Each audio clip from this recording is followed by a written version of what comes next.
Atau ibu di rumah menjadi seorang istri dan ibu rumah tangga. Oh, saya mau menjadi ibu rumah tangga sama jadi istri. Kenapa? Karena saya sudah jenuh. Memang mereka itu punya kapasitas terbatas, Dok. Beda dengan laki-laki gitu kan.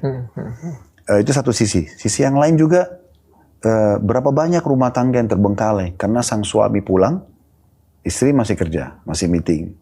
Istri masih safar kemana gitu kan.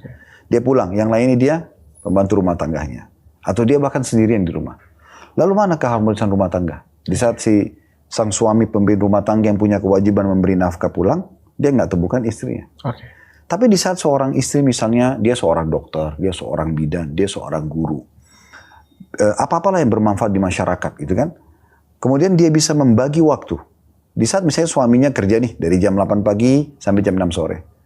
Di antara jeda waktu itu, anak-anak juga pada sekolah misalnya, dia mau ngisi waktu, jualan online, dia mungkin punya klinik, mungkin live TikTok juga kayak saya.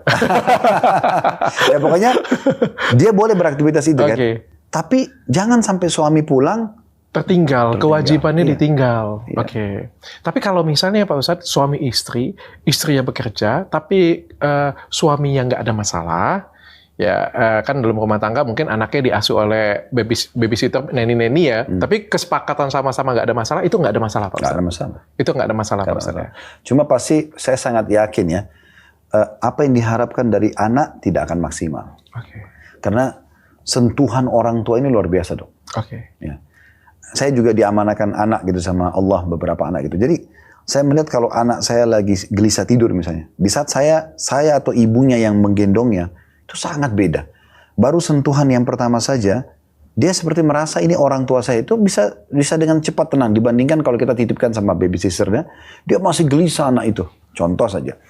Ada hal-hal yang mungkin suapan tangan, makanan dari tangan orang tua dengan suapan dari orang itu pasti beda. Akan beda, Dok ya. Nah ini yang kadang-kadang luput dari banyak orang tua. Karena mereka mengejar karir dunia, mereka lupa. Sebenarnya ada manusia yang diamanahkan oleh Allah ini yang harusnya mereka berikan waktu untuk itu. Berapa banyak ibu yang wanita karir nih, dari pagi dia keluar, anaknya mungkin masih tidur. Atau mungkin anaknya pas mau ke sekolah.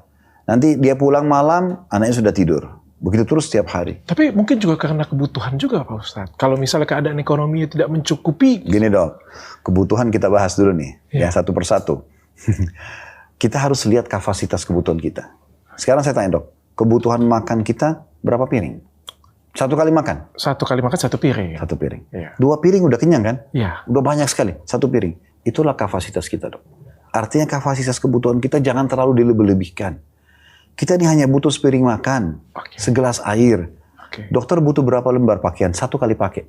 Satu kali pakai. Satu lembar. Kalau dokter pakai 3 lembar kan kepanasan ya. Kecuali di musim dingin.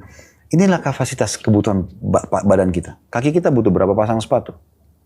Satu. Kita bicara sekali pakai ya. Orang kalau punya koleksi 4-5 sepatu oke lah. Tapi kan yang dia butuhkan sekali dia pakai satu.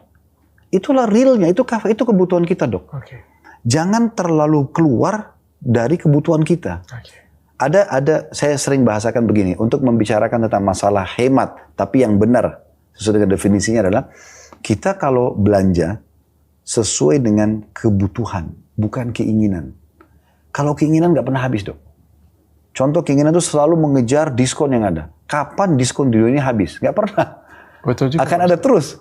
Tapi kalau kita mau belanja sesuai dengan kebutuhan, di list sebelum keluar, saya akan beli ini, beli ini, beli ini, beli ini. Itu nyaman sekali Dok. Pergi belanja, kecuali kita niatnya jalan-jalan, itu lain. Tapi kalau mau belanja, buat listnya, Anda fokus kepada kebutuhan Anda, clear. Karena kalau tidak akan kemana-mana nanti. Cukupi kebutuhan kamu. Tapi editor mungkin di-cut ya bagian tadi diskon. Nanti kalau saya jualan nggak ada yang beli. Bercanda Pak Ustadz. Soalnya saya jualan suka kasih diskon Pak Ustadz. Bukan. Jadi saya bukan sorotin diskonnya Dok. Saya cuma membahasakan, kan banyak orang begini. Kenapa beli barang ini? Oh karena diskon. Baik, kalau kita mau bicara lingkup diskon, bukan karena tidak boleh kasih diskon. Bukan karena kebutuhan, tapi karena keinginan tadi jadi kita beli Pak Ustadz ya. Sekarang dokter buka klinik, mau kecantikan. Dan memang kasih diskon real. Ini produk baru saya ingin kasih diskon. Dan untuk konsumen datang, oke lah. Dia juga datang karena dia Ingin. butuh. Oke. Tapi kalau dia hanya sekedar kejar diskon, ini perawatan satu belum selesai, pindah perawatan kedua, ketiga, karena semuanya diskon. Oke. Jadi nggak maksimal juga kan? Iya, iya. Pak Ustadz, ada lagi Pak Ustadz yang tidak relevan, yang mulai berubah relevansinya Pak Ustadz. Contohnya kalau misalnya kita menikah lagi Pak Ustadz. Pada zaman dahulu kalah Pak Ustadz, ya sebenarnya agama apapun, raja sekalipun kan punya banyak istri Pak Ustadz ya. Tapi kan kalau zaman sekarang ini ribet Pak Ustadz. Dulu kan semua wanita yang nggak ada masalah kalau misalnya suaminya menikah lagi Pak Ustadz. Sekarang siapa wanita yang mau dimadu Pak Ustadz? Relevansinya sudah berubah nih Pak Ustadz. Ada, cuma dokter belum dapat aja. Aduh. Sekali lagi ini masih berputar di masalah bingkai. Ya oke. Saya suka. Kalau ini saya suka. Saya mendukung Pak Ustadz. Coba menjelaskan. Iya, karena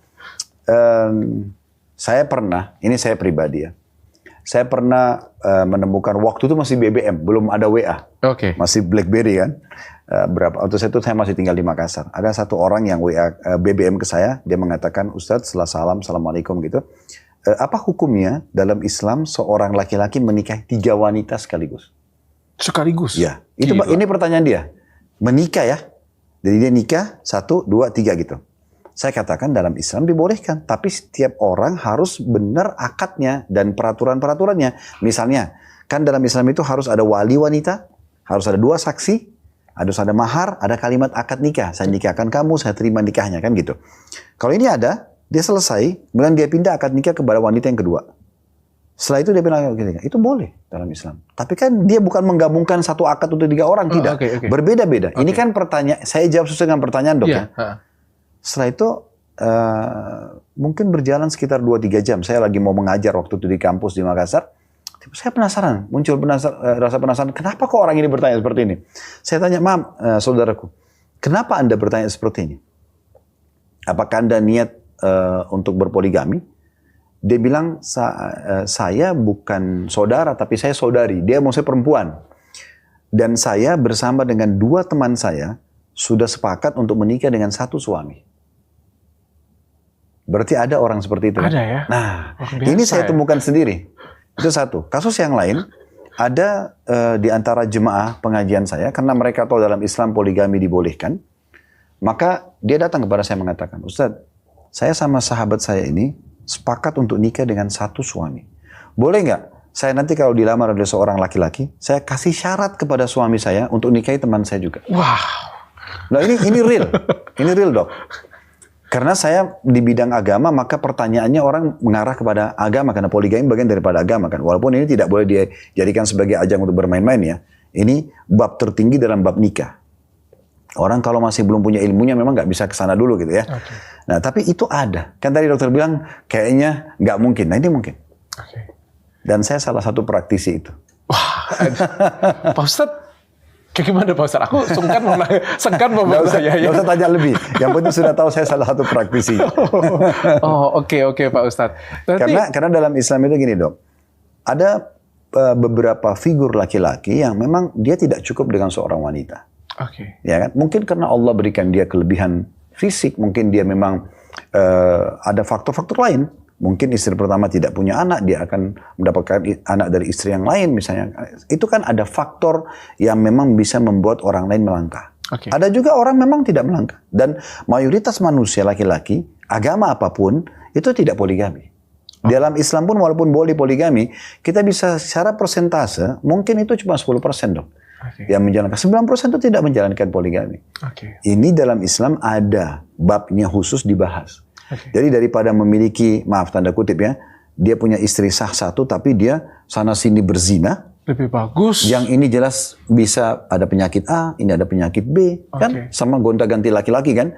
Tapi baik dia menikah dengan wanita baik-baik, istri sama istri tahu, mereka bisa duduk bersama-sama, bisa rembungin sama-sama dan seterusnya. Gitu. Mungkin pertanyaan saya 1 aja Pak Ustadz. Kalau tadi kan ada 3 Pak Ustadz ya.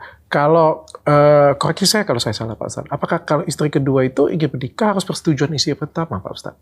Kalau secara agama nggak ada. Nggak ada harus persyaratan. Tidak harus. Ya, tapi di peraturan pemerintah kita ada. Oh, kalau peraturan pemerintah kita ada. Ya, kalau misalnya istri pertamanya tidak berkenan Pak Ustadz, bagaimana Pak Ustadz? Itu ada ilmunya dok.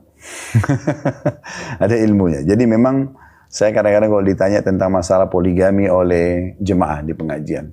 Ustaz, kan laki-laki boleh poligami dalam Islam. Dan kan tidak harus izin istri. Saya katakan iya benar. Kalau gitu saya mau nikah saja. Saya tanya kembali. Anda mau nikah poligami jangka pendek atau jangka panjang? Loh kok bisa Ustaz? Iya. Kalau jangka pendek, sekarang sudah punya istri satu. Terus mau nikah lagi. Karena lihat satu perempuan dia tertarik, daripada dia berzina, dia nikah diam-diam. Nah ini namanya poligami jangka pendek. Kenapa? Karena nanti ini seperti bom waktu, dia akan ketahuan satu waktu kan. Kalau ketahuan nanti akan... Zina yang dilegalkan. Sebenarnya tidak kita katakan zina, karena zina tetap haram. Karena nggak ketahuan sebenarnya. Enggak. Selingkuhan. Tapi kan nikah dok. Kalau nikah nggak dikatakan zina. Maka pada saat mereka ketahuan nanti ini akan ada cekcok dari istri pertama. Iya. Kok kamu nikah nggak bilang sama saya? Kok begini, kok begitu kan gitu. Nah di sini ada keadaan si laki-laki ini ada opsinya. Opsi pertama pilih salah satunya. Istri pertama kalau dipilih karena sudah lama. Pas istri kedua dilepaskan. Tapi sayang ini masih baru nikah. Ya. Kalau ini tetap dipertahankan istri yang sekarang, istri lama sudah punya jasa banyak. Iya. Maka dia harus pilih salah satunya. Itu opsi pertama. Opsi kedua, dia bertahan tapi sedikit agak terhina, tanda kutip. Karena ini akan terus bertutur kata yang nggak enak. Oke. Nah, tapi nanti akan bisa berjalan rumah tangganya dengan cara dia harus sekarang segera bagaimana mempertahankan dua perusahaan dia ini, tanda kutip ya. Oke. Ini kubu-kubu ini perusahaan ini dia harus bisa pertahankan. Sekarang seperti dia buka satu cabang perusahaan baru, perusahaan ini harus bisa dipertahankan gitu kan. Nah, bagaimana caranya dia adil, ya kan? Dia adil, dia negosiasi. Oh, ini memang harus jadi negosiator yang hebat gitu kan di situ dia. Tentang malam, tentang pemberian nafkah karena Islam suruh mengaturkan adil kan. Pembagian malamnya, pembagian nafkahnya harus semuanya transparan dan adil. Nah, Oke. Tapi apakah kita sebagai manusia itu bisa adil, Pak Ustadz? Kan kita manusia itu nggak bisa adil. Agama mau memerintahkan kita itu. Oke. Paling nggak kita berusaha untuk adil, Pak Ustadz ya. Oke. Sekarang sama Gendong. Apakah kita manusia bisa jujur? Bisa. Paling nggak kita sudah berusaha untuk jujur. Sudah ada jawabannya. Mantap, Pak Ustadz. Pak Ustadz, ini ada satu lagi yang menurut saya... Bentar, saya belum selesai loh tadi. Lanjut. Masih mau lanjut gak? Boleh Pak Ustadz. Ya tadi. Jadi ini lebih seru sebenarnya. Nah, ini kan jangka pendek nih. Iya, jangka panjang. Kalau jangka panjang, ini harus ada pembinaan. Kalau dari saya itu kan, kalau dia seorang muslim itu dia berdoa dulu sama Allah. Ya Allah, sebagaimana engkau syariatkan poligami, mudahkan hambamu ini. Tapi dengan cara Tuhan, jangan cara Allah. Bukan cara kita. Karena ini perintah Allah. Yang kedua, dia sudah mulai mengatur step-stepnya gitu kan. Seperti misalnya dia udah mulai dekatkan istrinya sama dia sendiri juga sama-sama lebih mendalami agama. Karena yang bisa membuat orang terima poligami, orang menyadari tentang ada surga sehingga dia mau berbuat kebaikan, ada neraka sehingga dia jauhi kejahatan, itu kan agama. Nah ini dia berdua suami istri harus betul-betul dekat dengan agama nih. Dan perempuan itu dominan perasaan.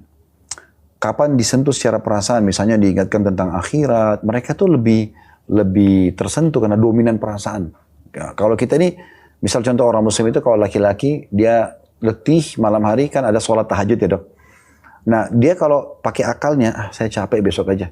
Tapi kalau perempuan kena dominan perasaan, biar capek dia akan sholat. Nah itu bedanya kepribadian di situ. Nah, dia sentuh secara itu. Kemudian nanti dia bisa mengungkapkan baik-baik pada istrinya setelah berjalan misalnya 2-3 tahun dari doa dia, dari ikhtiar dia mendekatkan diri kepada agama ini, lalu dia mengatakan, ini salah satu hukum agama poligami. Bagaimana kira-kira kalau bab ini kita masuk? Apa pendapat kamu? Mulailah terjadi diskusi, ya kan, sampai ada titik temu sama-sama. Kalaupun misalnya, saya kasih contoh dok, ada satu mu'allaf, perempuan dari, kalau tidak salah dari Katolik beliau masuk Islam, menikah sama seorang laki-laki muslim, terus dia datang ke kantor. Saya biasanya memang nggak temuin kalau wanita sendiri. Tapi waktu itu dia nangis-nangis minta tolong ketemu. Akhirnya saya sama tim perembukan untuk bisa kita temuin karena lihat permasalahan ibu ini apa. Terus dia mengatakan begini. Saya bilang, iya ada apa bu? Ada yang bisa saya bantu? Dia bilang, Ustadz, dia sambil nangis, suami saya mau poligami. Terus kenapa bu? Saya nggak bisa terima. Oke. Ibu bisa jelasin ke saya, kenapa ibu nggak bisa terima? Saya takut suami saya nggak cinta sama saya. Ini umumnya wanita takut yang sama nih kan. Kemudian yang kedua, saya takut saya ditinggalkan. Apalagi bu, yang ketiga nanti dia curang dari sisi keuangan. Diam-diam kasih lebih ke sana. Ada lagi nggak? Nggak ada Ustaz. Coba ibu pikir dulu, ada lagi nggak masalahnya? Nggak ada. Oke. Ini ya bu ya, masalahnya 3 ini. Dia bilang iya. Baik. Ibu izinkan saya memberikan solusinya? Dia bilang iya. Sebenarnya bu, 3 hal ini yang punya jawabannya suami ibu. bukan saya. Ya, karena dia akan menikah dengan wanita. Sekarang tanya kepada dia, kira-kira nanti dia berubah cinta nggak? Kira-kira dia tinggalin nggak? Kira-kira dia curang nggak dari sisi uang? Jawaban sama dia ada. Kalau ibu bersedia, datangkan suaminya. Kita duduk bertiga. Nanti saya bantu untuk menjadi saksi. Ibu tanya, kita dengarin jawabannya. Oh iya boleh, saya setuju. Oke. Tapi sebelum ketemu sama suami ibu, kalau seandainya, jawaban suami ibu, enggak kok, masa saya mau cinta sama yang baru, pastilah yang lama, misalnya. Oh enggak kok, saya enggak akan berubah. Oh enggak, saya akan transparan dari sisi nafkah. Kira-kira gimana, Bu? Oh kalau gitu enggak apa-apa, Ustaz. Oh, oke. Jadi ternyata ini masalah komunikasi aja nih. Kalau kita bisa transparansi, kita bisa ngajak diskusi baik, sebenarnya bisa kan? Oke. Karena ini melangkah untuk membuat perusahaan baru, ini rumah tangga baru. Oke. Nah, seperti itu. Berarti jangka panjangnya dikomunikasikan dengan Ya, baik, itu didekatkan dengan agama, Pak Ustadz. Gitu ya, Pak Ustadz ya. Oke, Pak Ustadz.